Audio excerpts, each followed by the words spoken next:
नमस्कार, मैं हूँ विकास सुखीजा। आप देख रहे हैं अब तक टाइम्स। आज मैं आपको हरियाणा का जो सबसे बड़ा मुद्दा है उस मुद्दे की ओर आकर्षित करते हुए आज एक ऐसी खबर दिखाने जा रहा हूँ जिससे आपको लगेगा कि वाकई में केंद्र सरकार ने जो 3 कृषि अध्यादेश पारित किए हैं उसको लेकर हरियाणा में क्या चल रहा है और अभी तक किसानों की धान क्यों नहीं खरीदी जा रही, कारण क्या मामला है, कहां पेच फंसा है। जबकि हरियाणा की मनोहर लाल खट्टर सरकार ने आदेश पारित कर दिए हैं कि किसान का एक एक दाना खरीदा जाए। और हम पहुंचे हैं आज करनाल के रसूलपुर खुर्द गांव के अंदर। और ये गांव मैं आपको बता दूं, ये गांव है भाजपा के प्रदेश महामंत्री वेदपाल, उनके हम खेत में पहुंचे हैं। और सबसे पहले मैं आपको ये लुक दिखाना चाहता हूं इस गांव की जो लुक है, इस गांव के जो खेत हैं, आखिरकार संपन्न खेत है, इसको बोलते हैं संपन्न खेत। और जो मेरे पीछे का जो एरिया है वो मैं आपको दिखाता हूँ। ये वेदपाल एडवोकेट के खेतों का एरिया है। एडवोकेट एडवोकेट पिछले कई सालों से लगातार सब्जी उत्पादन में अहम योगदान देते हैं। और ये आप देख सकते हैं उन्हीं का खेत है। और आज मैं उन्हीं से एक तीखी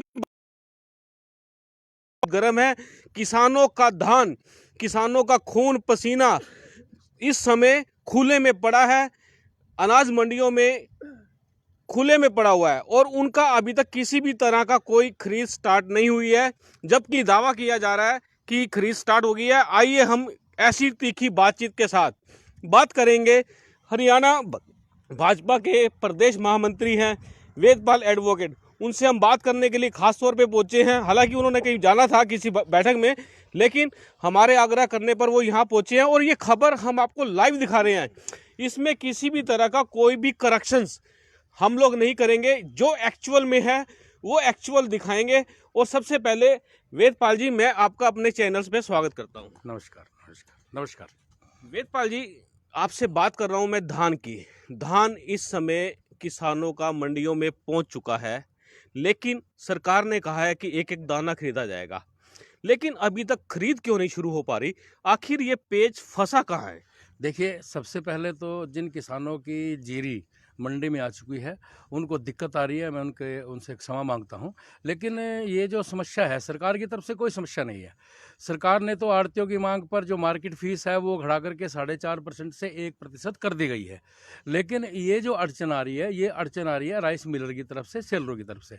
और जहाँ तक मुझे जानकारी है, आज शाम तक इसका हल निकल जाएगा। उनको वार्ता के लिए बुला लिया गया है, बातचीत उनसे चल रही है और उनसे जल्दी ही समस्या का समाधान हो जाएगा। उनके कुछ मांगे हैं।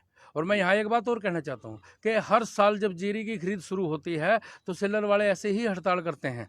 बाद में उनसे बातचीत हो जाती है और वो खरीद शुरू कर देते हैं। अब की बार भी उन्होंने ऐसे ही किया है, लेकिन सरकार पूरी तरह से संवेदनशील है। उनसे के आज इस समस्या का समाधान निकाल दिया जाएगा और खरीद शुरू हो जाएगी। इसमें कोई दो राय नहीं कि जो माननीय मुख्यमंत्री जी ने कहा है, एक एक दाना किसान का खरीदा जाएगा और उसमें किसी से कोई समझौता नहीं किया जाएगा। भारतीय जनता पार्टी किसानों की सरकार है। अगर 6,000 रुपये किसी ने दिए हैं तो वो किसानों ने दिए हैं। स्वामीनाथन ने 10,000 रुपये मुआवजा कहा था, हमने 12,000 रुपये दिया है।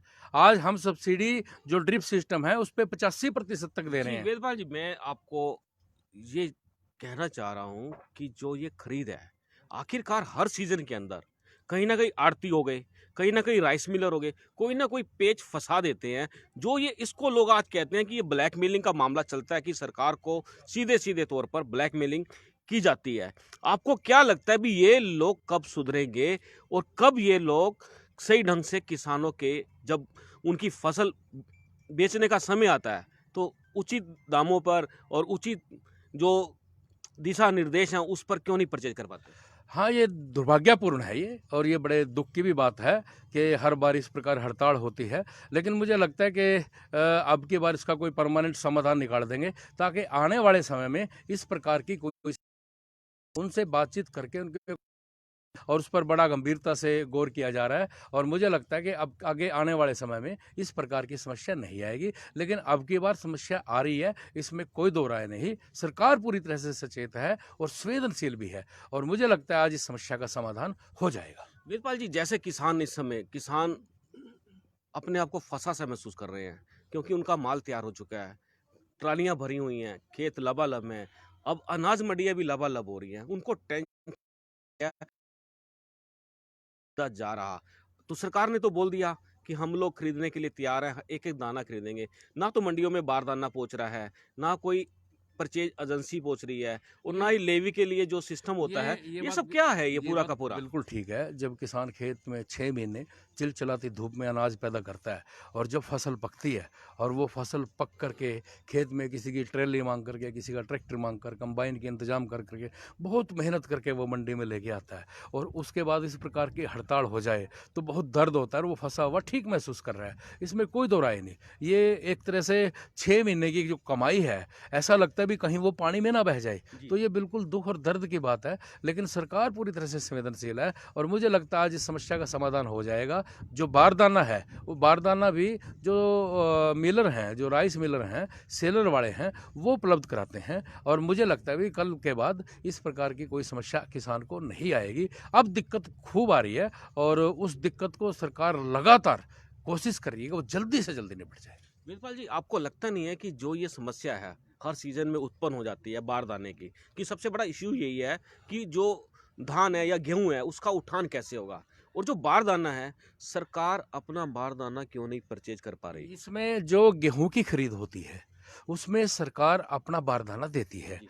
और आपने इस कोरोना काल में भी देखा होगा कि गेहूं का एक एक दाना खरीदा बिल्कुल गया, बिल्कुल। पूरे कीमत पर खरीदा गया। उसमें ना बारदाने की दिक्कत आई, उसमें ना उठान की दिक्कत आई, ना उसमें लदान की दिक्कत आई, और ना ही किसानों के पैसे उनकी जेब में पहुंचने में दिक्कत आई। लेकिन क्योंकि जो जीरी का मामला है, इसमें सरकार राइस मिलर उसको खरीदते हैं, और फिर वो उसके बदले में कूट करके चावल